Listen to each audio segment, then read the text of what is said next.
성도 여러분 반갑습니다. 오늘 이 시간에는 예레미야 애가 궤관에 대해서 말씀을 드리려고 합니다.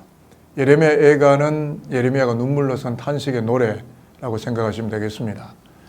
이 애가의 주된 내용은 예루살렘 성의 장례식을 묘사한다고 보시면 좋겠고요. 웅장하고 화려했던 예루살렘 성이 바벨론에게 파괴되어지고 황폐되어졌는데 예레미야는 이러한 잿더미 속에서 애절한 심정을 가슴에 품고 5편의 애가를 부르면서 자신의 신앙과 눈물 젖은 감정을 토로하고 있다는 것입니다. 우리가 가진 예레미야 애가의 각 장 첫머리에는 애가의 주제가 쓰여 있는데 이것이 애가서 전체의 기조를 이루고 있습니다. 5편의 애가 중에 앞에 나오는 4편은 장례식 노래에서 사용되는 애도적인 운율로 구성이 되어 있는데 히브리어 알파벳 순서대로 쓰여져 있었기 때문에 형식 면에서도 일관성 있게 운율이 잘 이루어져 있으므로 읽기도 좋고 기억하기도 편리한 구조로 애가가 기록이 되어 있습니다. 히브리어 성경에서는 에카라고 썼는데 왜 그러냐면 히브리어 성경은 첫 글자인 어찌하여의 히브리어 에카를 제목으로 담았기 때문에 그렇습니다. 그리고 70인역 셉투아 아진트, 이 번역자들이 애가의 내용에 따라서 예레미야의 눈물로 번역을 하였는데 라틴어 번역본인 벌게이트에서도 눈물이라고 제목을 붙였고 그래서 영어 성경 또는 한글 성경은 라틴어 역본을 따라서 눈물의 노래라는 뜻으로 애가라고 하게 된 것입니다. 영어 성경은 레먼테이션이라고 읽고요. 한문 성경은 예레미야이거라고 이렇게 읽습니다. 개역 한글판에서는 예레미야 애가라고 읽게 되죠. 그러면 예레미야 애가의 저자는 물론 예레미야죠.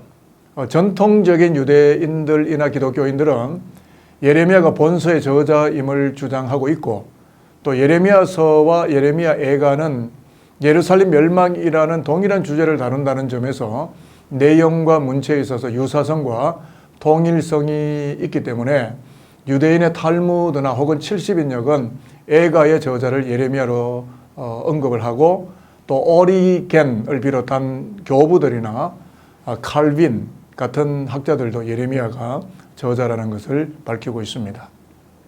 예레미야 애가의 기록 연대는 BC 586년에서 585년으로 추정이 됩니다. 역사 배경을 살펴볼 필요가 있는데요. 아수르가 고대 근동 지역에 급부상한 바벨론에게 점령을 당하게 되고 곧 이어서 바벨론이 갈그미스 전투에서 애국까지 패퇴시킴으로써 근동의 승자로 군림을 하게 되었는데 예레미야의 통절한 예언에도 불구하고 유다 왕들은 국제 정세를 제대로 살피지를 아니하고 계속해서 바벨론을 배척하고 애국만을 의존했기 때문에 그 결과는 3차에 걸친 바벨론 유다 침공으로 결국 예루살렘 성이 함락되고 말았지 않습니까? 이와 같은 혼란의 와중에도 예레미야 선지자는 예레미야 애가를 BC 586년경에 기록을 하게 되었다는 거죠. 자, 그래서 우리가 예레미야 애가를 읽어보게 되면 느끼겠지만 예루살렘 멸망에 관한 생생한 필체를 발견하게 되는 것은 예레미야 애가가 예루살렘 함락 직후 얼마 되지 않아서 곧바로 기록되었다는 사실 때문에 그렇습니다. 역사적으로 추정을 해본다면 예루살렘 성에 바벨론 3차 침공이 있던 BC 586년 4월 9일에 함락이 되었는데 같은 해 5월 7일에 성읍과 성전이 불타버렸기 때문에 아마도 예레미야가 예루살렘에서 성전의 파괴를 목도하며 그때 이 애가를 부른 것이 아닐까 생각이 들어집니다. 우리가 잘 아는 것처럼 신약 시대의 예수님께서 예루살렘 성을 바라보시며 눈물을 흘리셨던 것처럼 예레미야 선지자 역시 폐허가 된 예루살렘 성을 바라보며 비탄과 눈물의 애가를 기록했던 것이 사실입니다.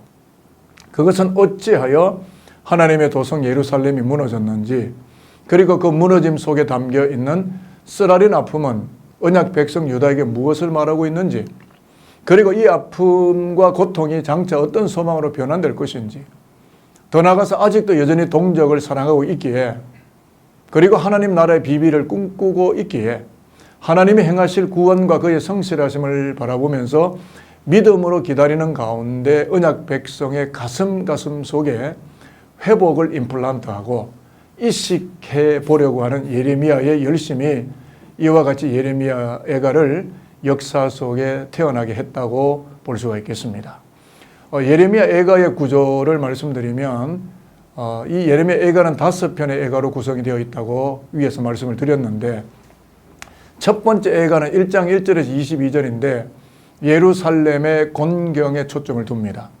두 번째 애가는 2장 1절에서 22절인데 예루살렘을 향한 하나님의 진노에 초점을 두고 있고, 세 번째 애가는 3장 1절에서 66절까지인데 예레미야 자신이 하나님을 향하여 가지고 있는 소망에 초점을 두면서 애가의 중심을 잡아주는 내용이 되겠고, 네 번째 애가는 4장 1절에서 22절이 되겠는데 예루살렘이 포위되어서 공격당하고 있을 때의 그 무서운 역사적 공포에 초점을 둡니다.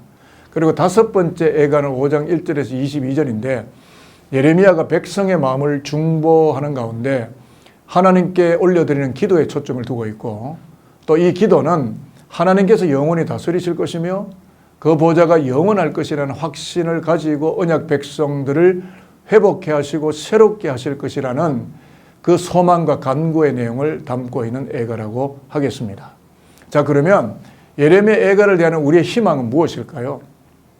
이제 우리가 예레미야 애가를 읽어 나가면서 주변의 현실, 또 인간의 그릇된 낙관과 신앙이 얼마나 우리를 무너지게 할 수 있겠는가를 발견하리라고 저는 생각합니다.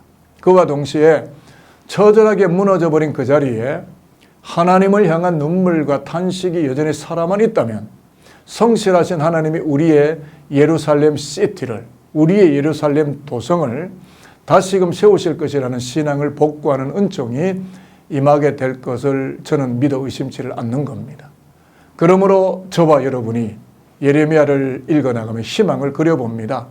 하나님의 의를 목말라 하며 애통하는 자는 위로를 받을 것이라고 산상수훈에서 주님이 약속하여 주셨던 것처럼 눈물의 애가를 읽으시는 가운데 하나님이 적셔주시는 하늘의 위로와 평강과 기묘한 만족이 성도 여러분의 심령과 가정과 인생의 미래를 가득 채우실 수 있게 되기를 주 예수 그리스도의 이름으로 축복하겠습니다.